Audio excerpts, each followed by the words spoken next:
It's Are we 4:59. We'll get started in 1 minute here. are we live? Yep, we are. You can turn off your video now, Harley, to save bandwidth if you need to. Okay. Can I start recording? Not yet.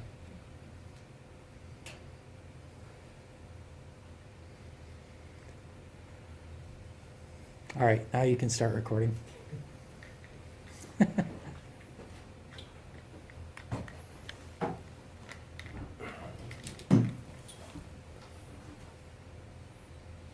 Hello, my name is Hunter Thompson. I'm the Director of Telecommunications with the Public Service Department.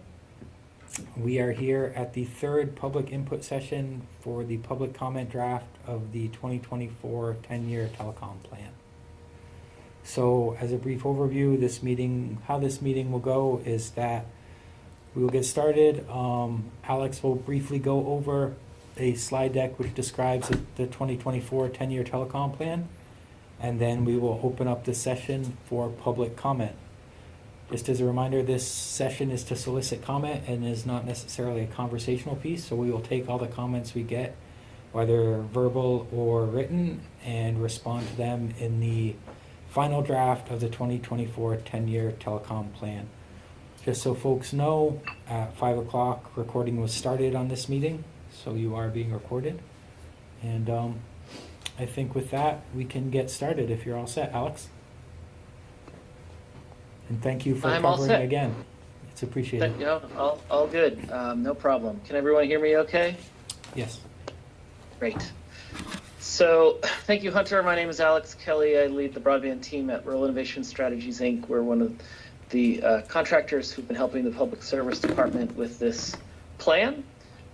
Just as a reminder, this presentation is not a note-for-note rendition of the plan. The plan is quite lengthy and detailed, so this presentation is simply meant to jog people's memories or help frame the conversation, but encourage anyone who wants to make a comment to refer to the original text for specifics if you have questions. Another note before we begin is that if you have your comments in writing, please do submit those in writing as well, because that will help us with the transcript that we're producing at the same time.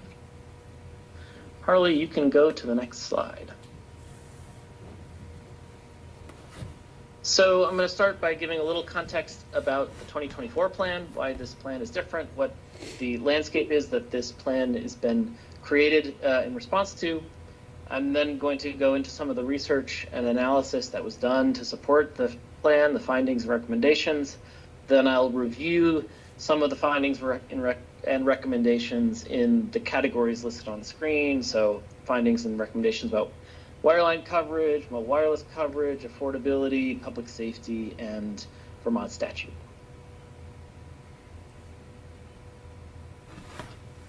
So the 10-year plan, as it is every year, is guided by multiple pieces of statute. Primarily, it is created to advance the telecommunications goals listed in 30 VSA 202C, and it is also created using a process that's established by statute that can be found in 202D. At this moment in time, the state of Vermont has had access to significant federal resources for connectivity, and in particular, last mile broadband deployment. That's through the American Rescue Plan Act, Capital Projects Fund, and now the Broadband Equity Access and Deployment resources. Those resources are attached to a federal planning process dictated by federal statute and operationalized by the NTIA. That has meant that in parallel to the creation of this plan, the Vermont Community Broadband Board has been leading a simultaneous plan that to lay out how those resources will be applied to last mile broadband. Because of all that work happening in parallel, and because this plan can't supersede that federally required plan in certain areas, this plan that I'm about to talk about addresses all the statutory requirements, but places a special focus on some of the elements that are not being addressed simultaneously by that work happening over at the Vermont Community Broadband Board. Next slide, please. Great, so here is a summary of some of the qualitative and quantitative research that underpins the plan. First of all, we did a phone survey, both landline and cellular phone numbers, of a statistically significant sampling of residents. Some of the results of that phone survey are sprinkled into this presentation, but I'd encourage people to look at the results in its entirety in the actual document. We also did online surveys of Vermont businesses, healthcare professionals, and public safety professionals. We did interviews with over 55 public and private stakeholders. We did a statewide mobile wireless engineering and coverage analysis to look at where are the gaps in mobile broadband, how have they changed over time, what will it take to close them moving forward. And we also did used an input-output methodology to assess the gaps in our current broadband construction workforce. What this basically is an analysis of, based on the anticipated level of spending that will need to happen in the state to build all the broadband we want to build, what does the workforce, how does the workforce need to grow in order to meet the construction demand? Great. First of all, addressing fiber coverage. I think this is probably obvious to everyone listening in. Fiber coverage is expanding rapidly as we speak in all corners of the state. Nevertheless, through our conversations and analysis, we did identify some small challenges that includes some of the challenges listed on this slide. But just to kind of go over the statistics, the houses with access to 100 megs symmetrical more than doubled between 21 and 23. And as everyone knows, Vermont's goal is to pass all on-grid premises with 100 over 100 service. And at this point in time, Vermont is on track to meet that goal by 2029. We also found that Vermont needs to grow its broadband construction workforce. That sector shrunk between 2018 and 2022, as right before all this construction kicked off, due to kind of natural contractions in the industry and certain technological advancements that allowed these ISPs to operate with fewer workers. Anyways, long story short, if we need to build $700 million of fiber deployments over the next 5 years, that will require growing our workforce by about 750 workers. Now, a lot of those workers are in the direct installation roles, line workers and so forth, but our analysis encompasses the top 12 occupations that need to apply themselves to broadband construction projects.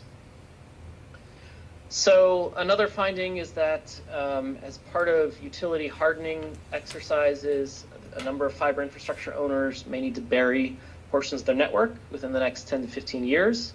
And infrastructure owners are not as clear as they would like to be on how that will be operationalized, who pays for what.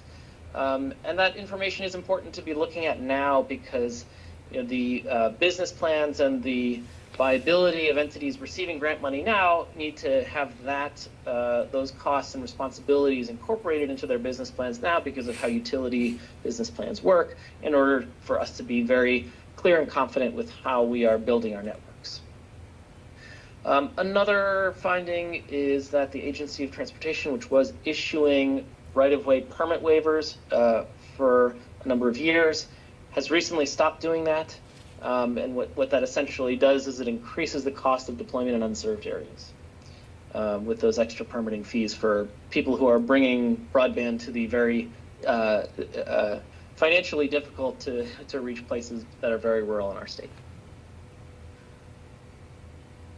So in the mobile wireless department, stakeholders were very adamant and very vocal about how critical that service is across a number of sectors and usage. And I think that the headline is that our analysis found that coverage has not expanded very much over the past 5 years. And that's based on comparisons of drive tests in 2018 and 2022, I believe it was.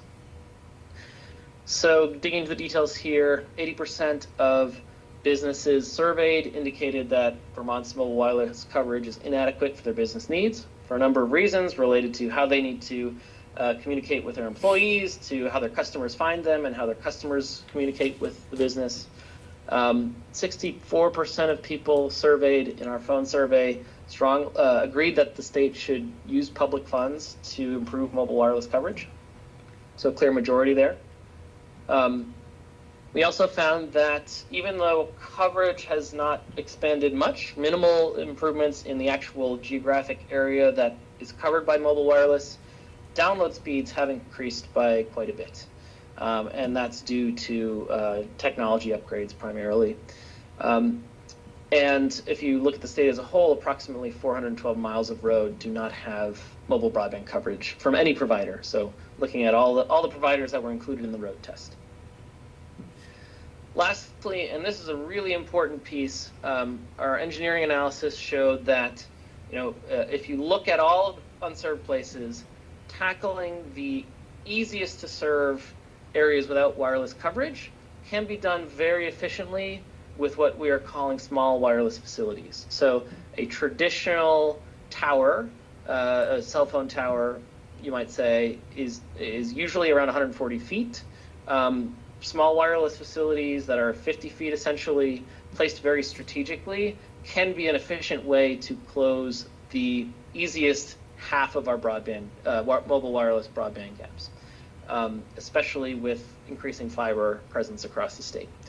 Now, you may need those big towers to efficiently close the hardest 50%, but due to our topography and actually due to the curvature of the earth and the way that coverage, you get more incremental gains the higher you get at a certain point. Our analysis showed that these small wireless facilities can actually efficiently close the easiest to close mobile wireless gaps. So affordability is a big concern in the state. Many stakeholders wanted to talk about that with us. And one of the big things on everyone's mind is that the Affordable Connectivity Program, known as the ACP, which is a $30 a month subsidy provided by the federal government, is expiring. And it looks to be expiring next month at the end of April, according to predictions of when that funding is going to run out. So that program also, importantly, only offers a subsidy for either mobile or fixed service, but not both. So once that expires, approximately 24,000 Vermont households are going to lose that $30 a month subsidy that's helping them with their connectivity bills. There's some interesting crosstabs about who in particular that impacts. But as a whole, 24,000 low-income Vermont households are going to have a harder time paying for their broadband after April. And just as an example of the importance of continuous connectivity, healthcare workers in particular spoke very eloquently about how important mobile coverage is, that's both available and affordable, to unhoused Vermonters, because that is a lifeline to services, and it's by far the best way and most reliable way for service providers like healthcare workers to be able to contact their clients and make sure they know when their appointments are, know where to go, are on time, and just their connection to care really relies on mobile coverage and access to a device.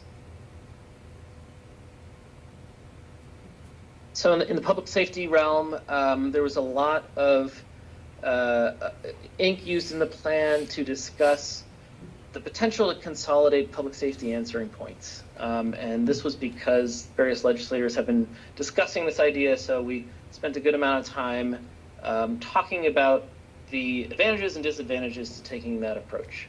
Across New England, some states have consolidated their PSAPs to some degree, some states have not. The advantages include, first of all, potential long-term cost savings, which is one of the primary drivers of wanting to consider this, but there's some staffing flexibility benefits. There's different ways that you improve, coverage 24/7 with that consolidation. There might be more resources for statewide emergencies as well. But there are also some challenges or potentially disadvantages to this. So there's different governance systems and processes that you need to implement. There's a upfront cost to that system migration that you would need to understand and cover. There's different issues with, centralizing things means that you don't have as many people from different corners of the state answering calls. And of course, you just, as part of new systems, you need new redundancy and new failover processes as you establish those a new framework there. So other than that, most public safety stakeholders cited funding as some of the primary barriers to completing their goals. For example, the goals in the statewide communication interoperability plan. And then we also took a look at FirstNet. And according to our conversations and analysis, there have been 50 FirstNet sites deployed. And FirstNet is the program with AT&T that provides dedicated network access to public safety and first responders. Some of those 50 sites have been new builds. Many of them have been upgrades with new technology to existing tower sites. So despite the 50 FirstNet sites in the state, it is well worth noting that only 5% of public safety survey respondents reported never losing mobile service in the job, so clearly we have a long way to go. Lastly, on the next slide, Harley, we, at the request of the JITOC committee, we did an analysis of some of the statutes governing telecommunications, and our conclusion is that they could be more specific and better aligned with current state strategy in a few critical areas. Number one, broadband speed definitions and minimum deployment parameters are starting to lag behind their states, and they're not fully aligned across different elements of statute. Another example that we call it on the plan is that the statutorily mandated end date for the Vermont Community Broadband Board is likely to occur before all of the BEAD program activities will be completed. And again, they're overseeing the BEAD program in the state, especially some of the enforcement and auditing that needs to happen after construction is over to make sure everyone built exactly where they said they were going to build and are offering the services that they said they were going to offer and so forth. And then in general, the statutory goals, some of which were drafted almost 40 years ago, contain overlapping and non-specific language that at this point, given the telecommunications landscape and the strategies the state is taking on, could be much more refined to really make sure that all telecommunications stakeholders are aligned and rowing in the same direction as they do their work. Moving on to the next slide.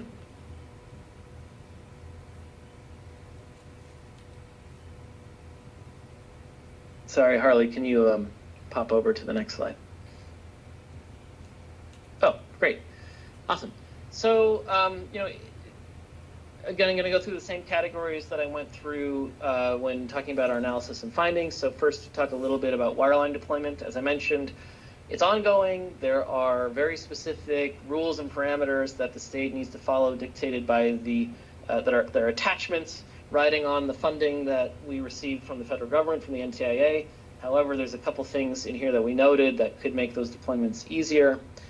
First of all, if the Agency of Transportation would reinstate their permit fee waivers, at least until the state achieves its goal of 100 over 100 meg symmetrical broadband, that would alleviate a cost that the entities trying to build broadband in the hardest to serve areas and most expensive areas would have to pay. So that seems like an easy lift to make things better and more achievable. Number two, I mentioned the need to grow the broadband construction workforce by about 750 workers across a number of job categories.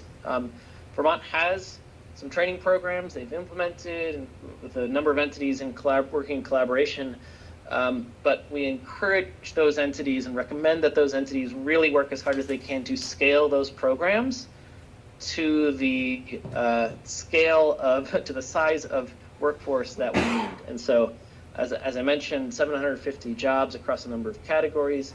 And given the challenges of broadband, the broadband trades, essentially, you often need to set a goal to recruit 3 times as many workers in those categories as you think you need because of the natural turnover that happens in the industry. It's hard work after all, and retirements and so forth. So our recommendation is to aim high with that. And then lastly, on this point about the possibility that infrastructure owners will need to pay for the burying of their infrastructure in the next 10 to 15 years, the state of Vermont, and particularly the VCBB, is in a good position to lead a study that works towards resolution on that front. And so what this would involve is documenting and understanding the process that's going to happen, who's going to pay for what, the potential impact to the financials of all the entities who own fiber, but more importantly, providing a kind of centralized view of opportunities for savings and alignment. And so how do you align the work that needs to happen on the telecommunications side with the electric infrastructure side to try to create as frictionless and efficient of a process of doing that as possible?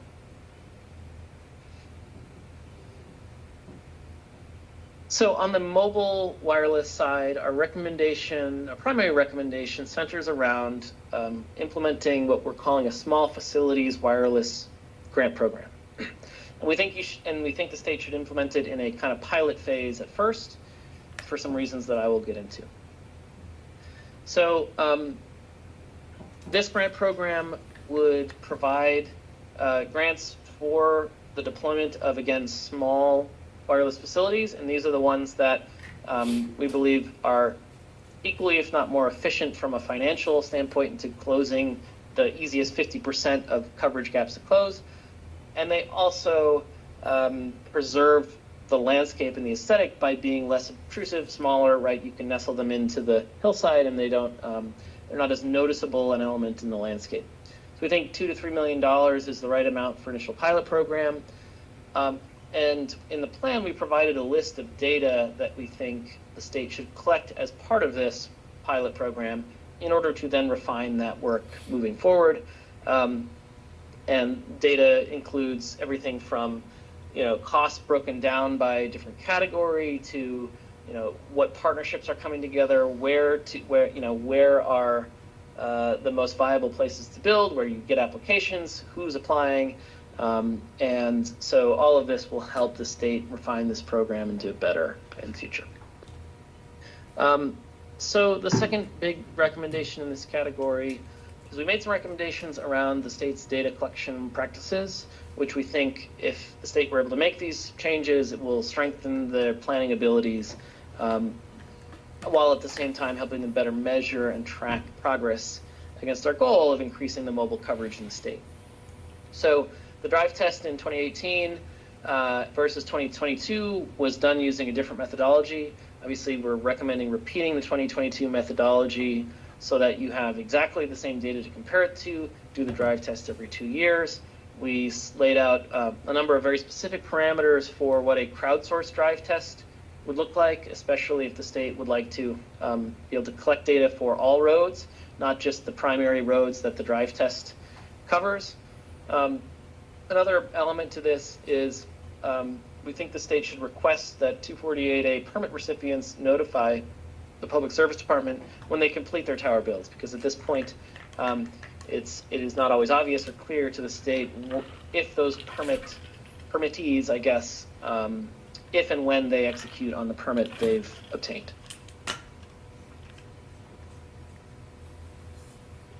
On the affordability front, we are recommending that the state, first of all, work on affordability for both wireline and wireless service. So whereas the federal ACP program was a one or the other element, based on all of our stakeholder interviews and really profound contributions across the public and private sector, we are very sure that Vermont stakeholders see these two types of services as equally important. And so acknowledging that importance means working on affordability for both at once rather than one or the other. Our recommendation for a benchmark and a way to measure is that we believe that 2% of monthly income should be the definition of affordable for low-income Vermonters. We've got kind of charts and documentation in the plan about what that actually means. But ultimately, we think a state-run, based on the typical cost of those services and our benchmark for affordability, we think that a state-run subsidy program that provides $67 a month to low-income Vermonters, again for both of those services, is the right level to address the affordability concern for both types of subscriptions. And then, lastly, as an auxiliary piece to that, especially for unhoused Vermonters, and the importance of continuous access to mobile coverage, we think that the state should establish a program to provide fully subsidized devices and subscriptions to those Vermonters and work through human services providers, just again to ensure that everyone who doesn't have a home in Vermont has continuous access to services. So on the emergency communication systems front, I think the state, our recommendation is that the state really take a look at what elements of our communications needs are available, have federal grants available to support them, and what don't. And it is a funding barrier, as I mentioned, to a number of the goals in the statewide communications interoperability plan. So that's one of our primary recommendations on that front. But I think the kind of marquee piece in this plan on the emergency communications front is about the possibility of consolidating public safety answering points. And so I think that the plan says that if, as all the stakeholders read and absorb the analysis we provided in the plan, if this still remains a consideration that the state wants to pursue, again, some peer states have done it, some have not. There's trade-offs in both directions, right? The next step is to actually create a consolidation plan, and that plan should have specific costs of consolidation in Vermont's particular context, weighed against the long-term savings. And that is a large undertaking. This recommendation is not made lightly because it is a big lift, but that would be the next step if the stakeholders who read our analysis of the advantages and disadvantages believe that it is appropriate to move forward with that in the state of Vermont.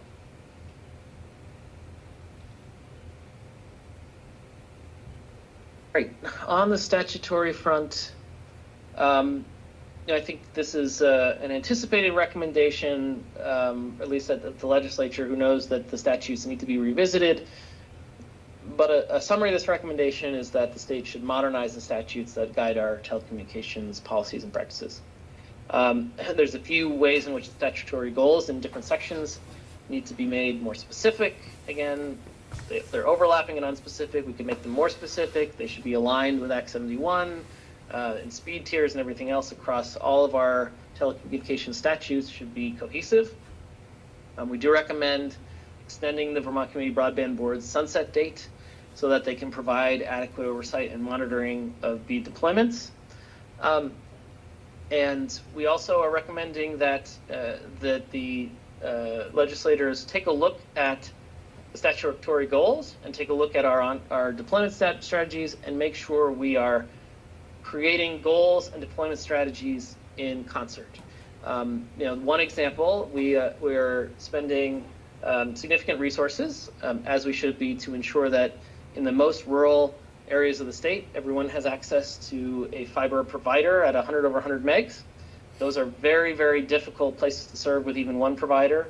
And so, there's a state goal of increasing competition in the state, which is an appropriate goal. But what that goal is getting at is that we would like some of the byproducts of competition, better speeds, lower service, better customer service.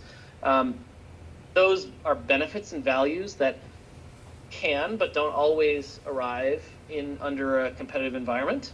But that's really what we're driving for. And so our hypothesis, or what we're laying forth for the legislature, is Do you want to be setting a goal of competition for competition's sake, which again gets very, very expensive when there isn't even enough economic base to support one provider, much less multiple?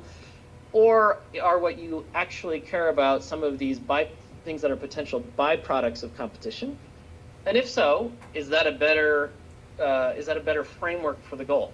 And so we're just prompting the legislature to think about some of these questions as they iterate on and modernize the statutes, which again should reflect the legislature's goals for the state. Thank you all very much, and I believe now we are going to go into public comments. And if you could please keep your comments civil and start with 3 minutes till we get everyone. Then we may come back to you if there's more time. That would be great. Great. Thank you, Alex. So as Alex said, we'll open the meeting to public comments. We'll start with anyone on the phone have a comment?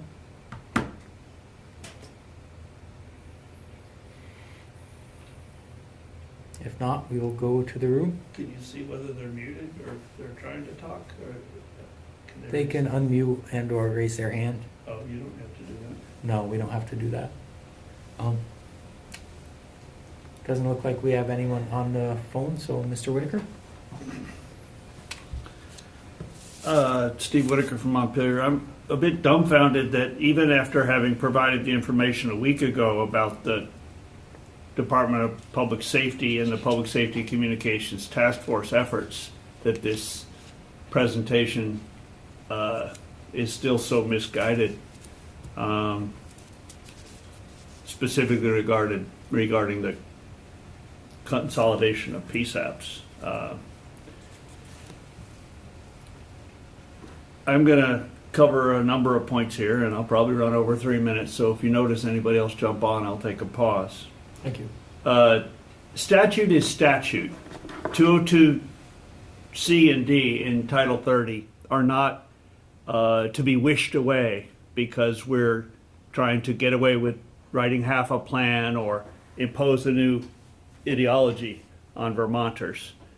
Oh, I found your transcript kind of useless. So statute is statute. Act 71 is not a binding factor on, or it's not a notwithstanding clause that allows you to violate 202D with regard to how you go about this plan.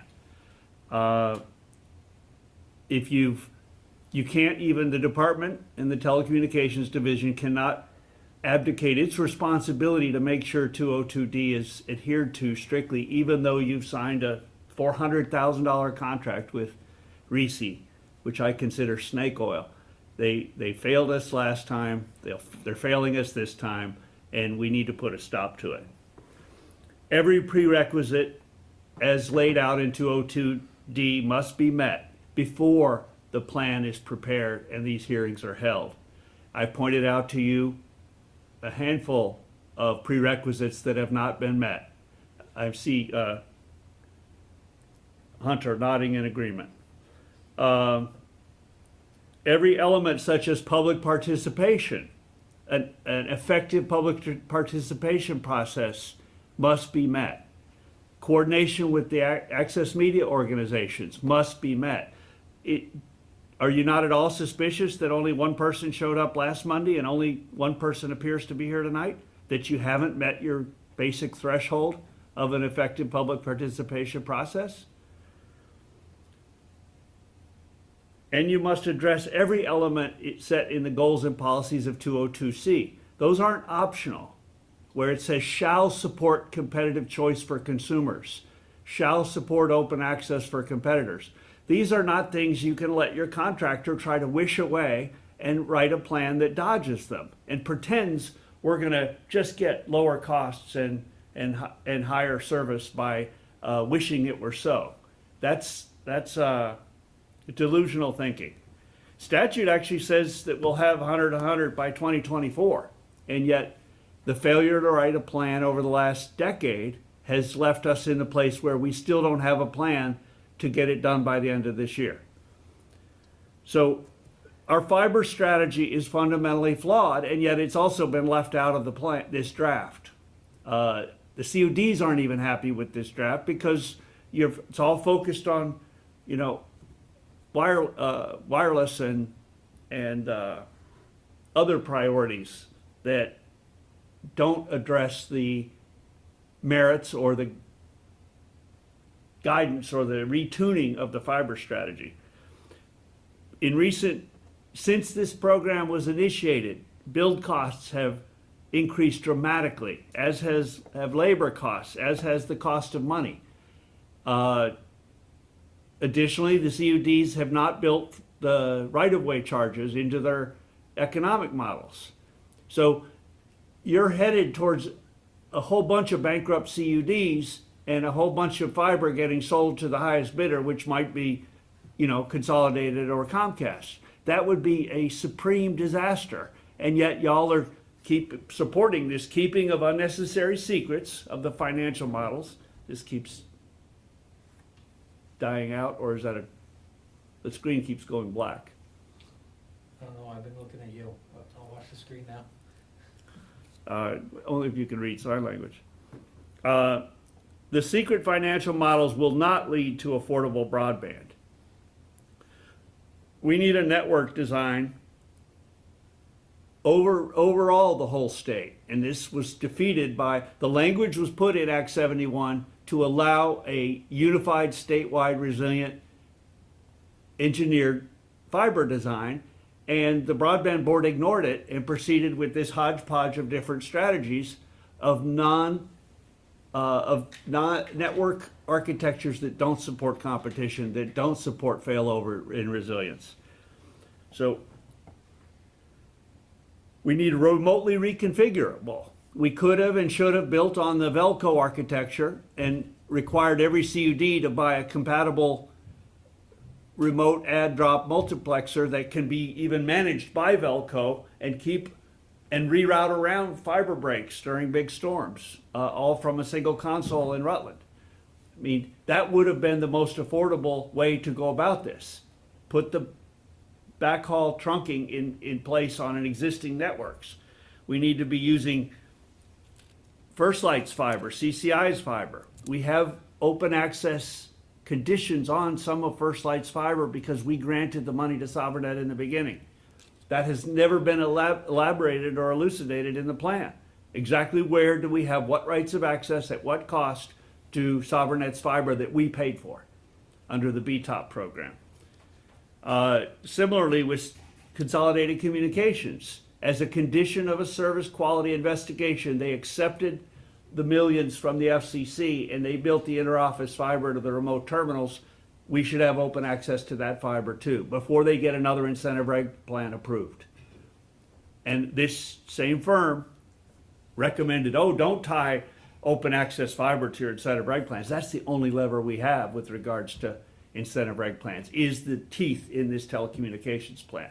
I would encourage you to get familiar with 226B in Title 30 and understand that this plan's most effective statutory leverage is in no incentive reg plan can be adopted or approved by the Public Utilities Commission if it's not found to be consistent with this plan. So that's a way that we could have and should have implemented open access to the interoffice fiber that was paid for by that settlement. There's been some talk of carrier grade. There's some analysis with it, which is useful. And then you have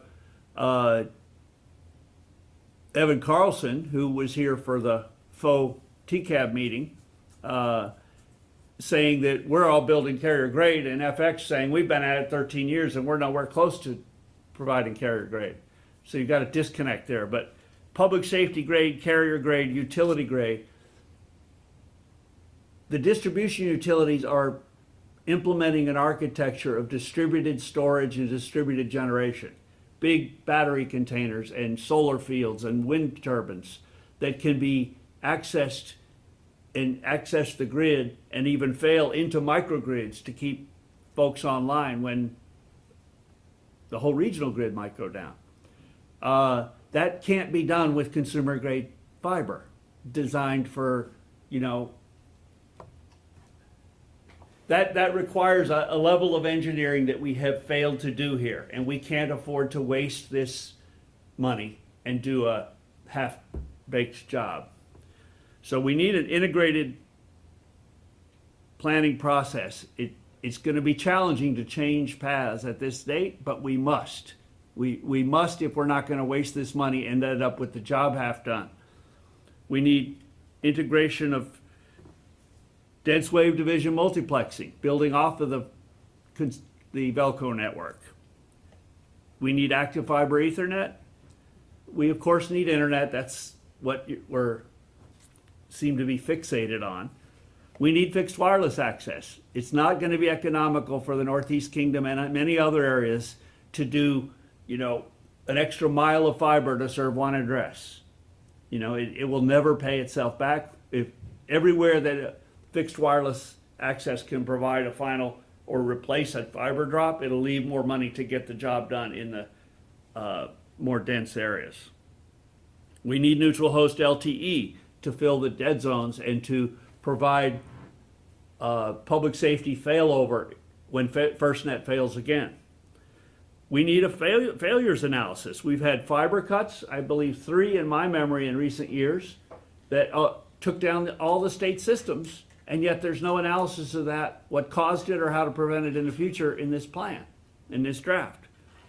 We need an analysis of cloud hosting, our state government phone system, our Zoom and Teams video platforms, our Cisco video platforms are all hosted on out-of-state cloud servers that will not be functional after a big storm and a lot of backhaul is taken down. So what state applications are dependent on remote cloud and what needs to be hosted on in-state cloud? So in order to support restoral from a disaster.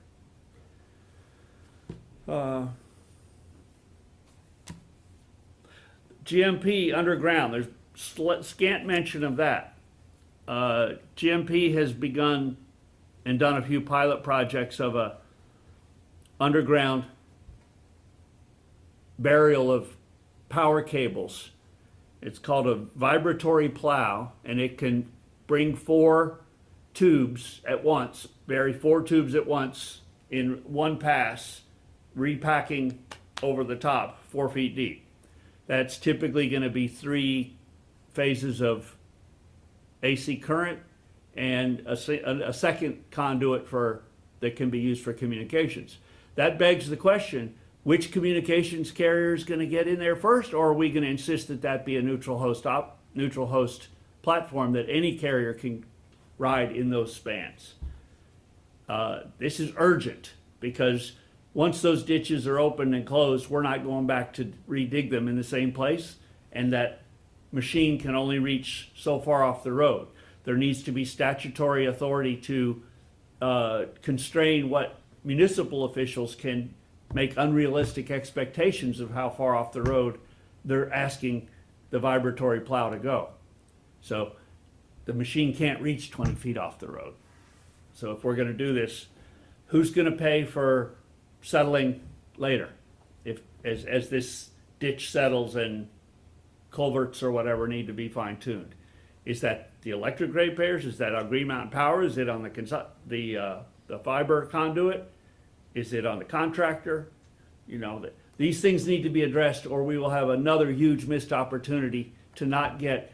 I'm especially concerned with getting buried cable up to the mountaintops where our emergency communications are located already or will additionally be located, because we can't afford to have a windstorm or an ice storm tear down our backhaul to our emergency radio systems.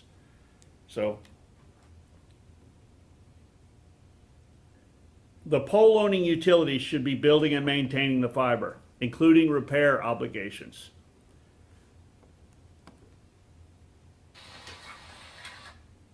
That's the only economical way to take maximum advantage and to adhere to the open access statutory requirement. I mean, have y'all not called your contractor on the absurdity of ignoring the open access requirement that's in statute and pretending, oh, we'll just fix that with changes in the statute later? Are you really thinking of allowing Reese to get away with that? That can't be, you can't have written a contract that allows that. The contract says you will adhere to statute. And are you just overlooking that? That's smoke and mirrors. Anybody new need to talk? No, it's still you, Stephen. So we need to rethink our design and pursue a statewide integrated design. We need to address the secrecy of CUDs and what is legitimately critical infrastructure, what is legitimately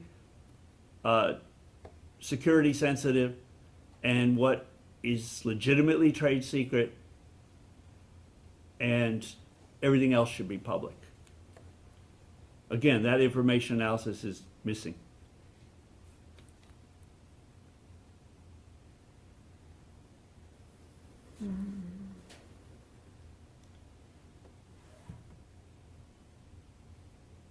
So again, the integrated planning is required now with Green Mountain Power, First Light, CCI, VTEL, the CUDs, Velco, and Lumen.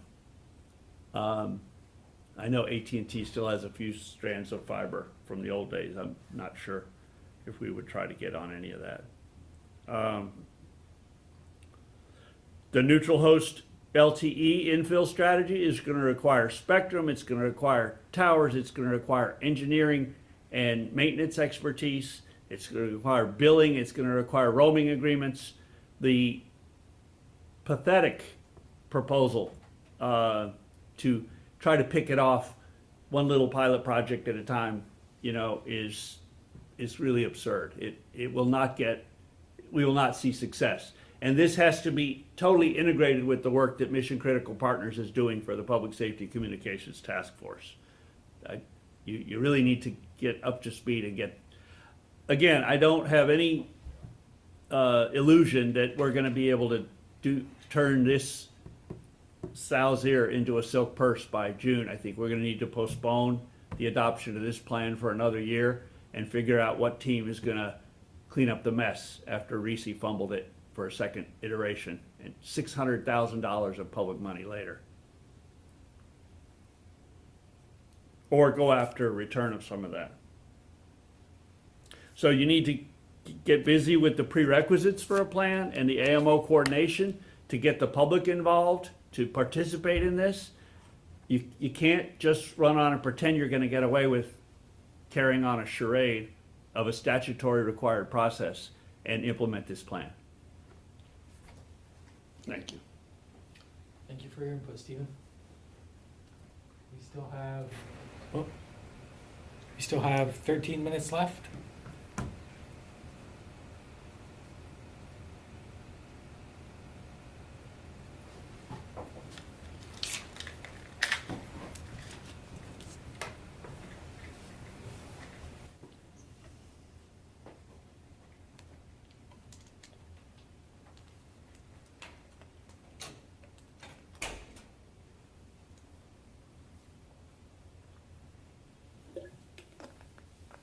I'll add a few more comments.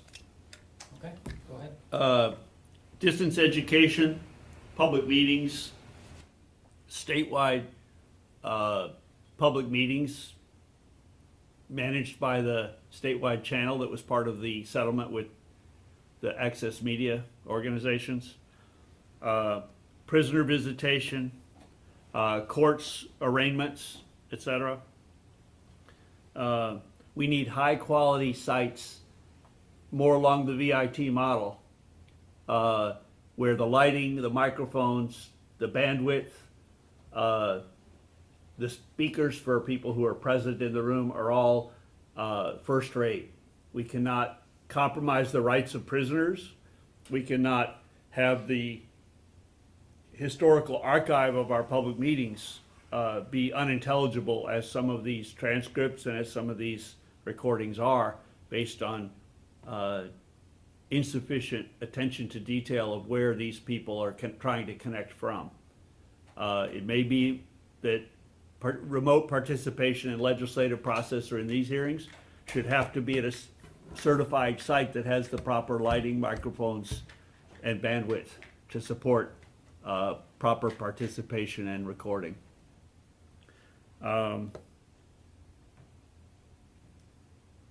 Same with distance ed. The nursing program flunked everybody out when the colleges switched to, Adobe platform. Literally, more than half of the students flunked out. It just didn't work. And so and I'll touch briefly on the wireless. The initiative that we did at the beginning of COVID, throw a lot of wireless access points out there and not check whether the backhaul connectivity was sufficient to support any number of users at a time, and then let that whole system atrophy. We should have planned that properly and strengthened it so that the next storm or disaster, people know where they will be able to go and pick up some Wi-Fi if all of their home systems are down. Locating what's in the public right-of-way needs to be a priority. Comcast has been hiding for years behind the fact that their amplifiers that power the nodes, the green boxes, the 2-foot cube boxes, when those lose power from a car accident or a meter getting smashed or whatever, an entire section goes dead and no one can make a 911 call. And that can't be allowed. We need to strengthen that network, and as well as strengthen solutions for all VoIP customers, new and emerging, current and emerging, to have emergency calling access regardless of the grid status. I think those were the couple points I had forgotten. Thank you.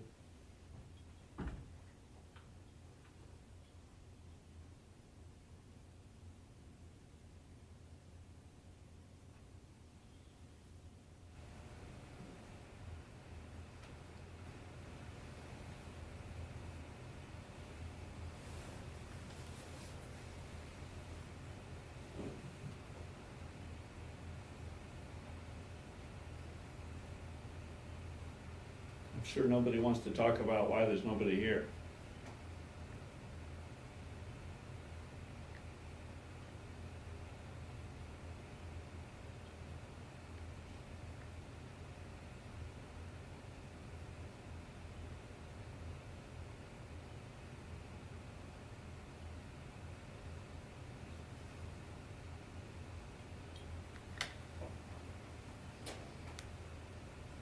You got a cricket recording on there, Aaron, for us?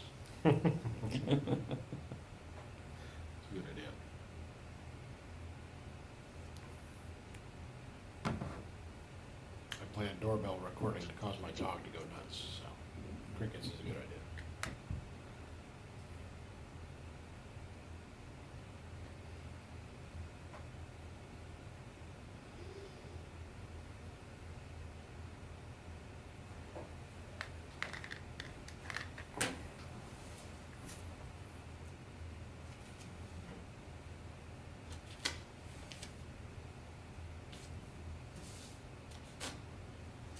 You know what would make these meetings a little bit more interesting? Snacks. We should bring snacks.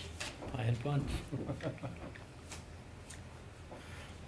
Seems to work at all my kids' sporting events. Bring snacks. Or Hill Farm Edward. Chocolate chip cookies over the weekend, but they're gone. Yeah. Or who? Hill Farm? Hill Farmstead Edward. It's their best-selling IPA. Oh.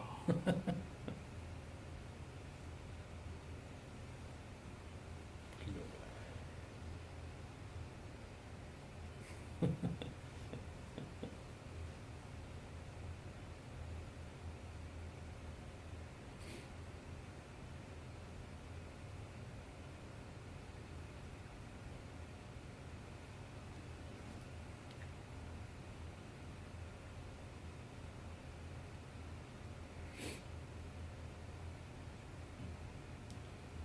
What was the problem with the screen?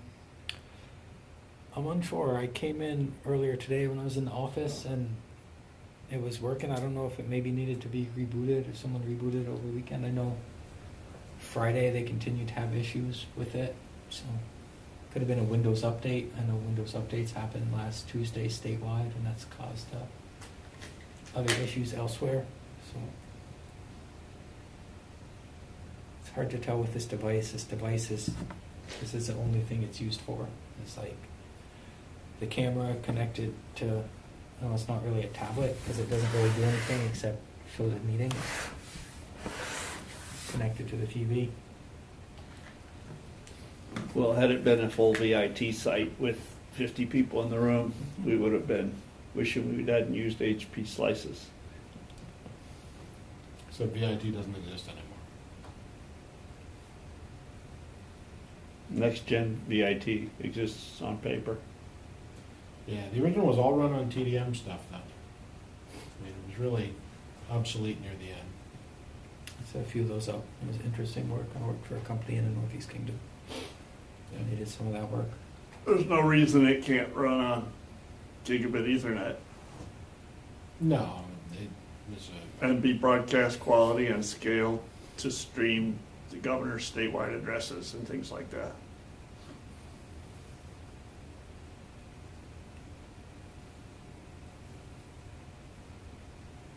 That would be a good chapter. That would be a fun chapter to write for your plan. Got all year to do it.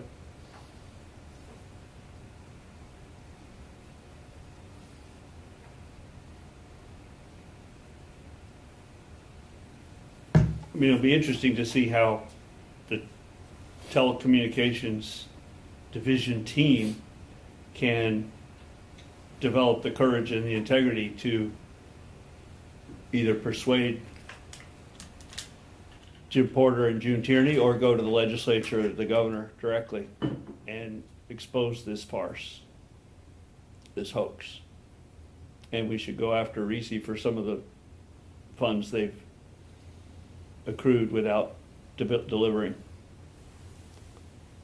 Specifically, every count of the last plan that did not meet the statutory requirements or their contractual requirements. And similarly this time.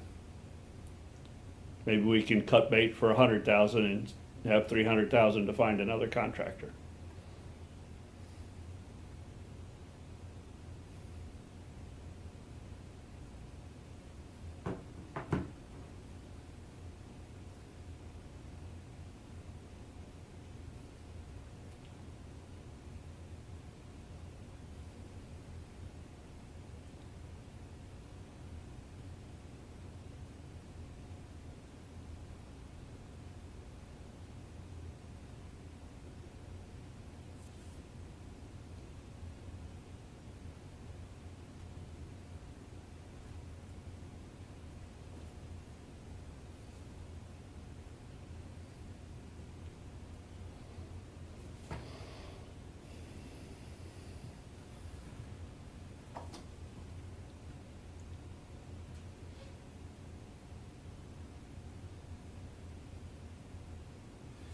What are those rabbit ears in your Orca bag?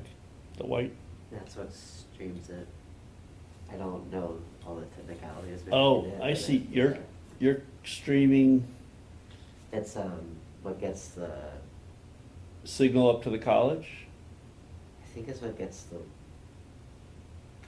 I don't even know. Okay. I just know how to put it together. All right. Fair. Is it a cradle point? It's just this little thing that they give me. I think it's connecting to data. But is it, you don't know if it's using LTE or is it using the Wi-Fi in the building? Right now it's using data, LTE. Yeah, And generally, like, using the Wi-Fi, it's, Too unreliable. yeah. Yeah, I was especially in this speaking to that a few minutes ago. The broadcast CAX and PTZ, they have like a box, multi-$1,000 box or even tens of thousands with 4 or 5 LTE cards in it. So they're ganging together, bonding together LTE data channels to get the bandwidth they need. You know, it's AT&T. Okay. And they say they use Wi-Fi or Ethernet. And that's just, so they don't trust the Wi-Fi, so they use this to get the AT&T Ethernet into here. And then that's what actually broadcasts it over to Southbridge and to put on YouTube. It is 5:59, so we are going to wrap up the meeting in anticipation that it takes me roughly 60 seconds to get through this last piece. Thank you all for attending. Again, if you have comments and you would like us to receive them in writing, that makes it much easier. Otherwise, we'll go through the transcript and we'll include your commentary in the final draft of the 10-year telecom report.